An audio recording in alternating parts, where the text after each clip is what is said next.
Je vais revenir sur la question de l'argent, dans la dialectique, au regard de la dialectique du maître et de l'esclave. Je ne pense pas épuiser le sujet aujourd'hui, mais je vais déjà continuer dans ma réflexion, poursuivre ma réflexion. Je crois que pour beaucoup de gens, l'argent, quand on reçoit de l'argent, c'est pour faire quelque chose qu'on vous a demandé de faire, qu'on vous a commandé. Comme on dit, on reçoit une commande, un commandement. Donc, quelque part, l'esclave, le serviteur, bon, je sais bien que l'esclave, dans l'absolu, n'était pas payé. Mais bon, aujourd'hui, les esclaves sont payés. Ils sont aliénés par l'argent. En tout cas, peu importe. L'esclave, entre guillemets, est payé.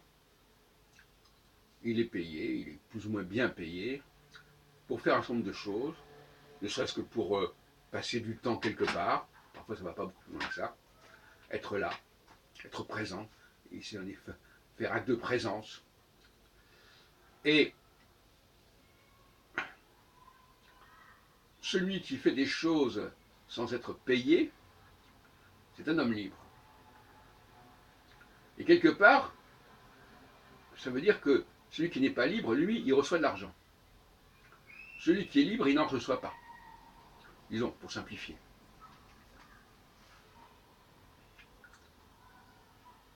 L'argent, c'est le prix à payer, le prix que l'on paye pour acheter la liberté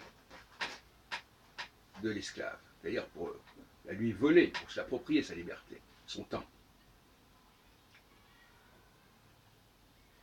Donc, des personnes qui ont leur propre motivation intérieure et qui sont à l'écoute de leur motivation intérieure sont peu sensibles à l'argument de l'argent. Les gens qui au contraire sont vides intérieurement se voient occupés par les ordres du maître et se voient récompensés plus exactement, par une certaine versement d'argent, en tout cas une sorte d'avantage, nourri, logé, compagnie. Le gîte et le couvert, comme on dit. Et, par conséquent, là, l'argent devient un critère de distinction, de différenciation. On pourrait même dire que subconsciemment, l'esclave va demander et va faire que on lui donne de l'argent pour ce qu'il fait.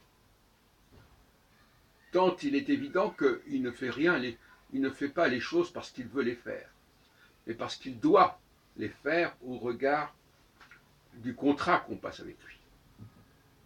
Faites ceci pendant tant de temps, hop, contrat à durée déterminée, indéterminée, peu importe, et voilà, vous recevrez telle somme.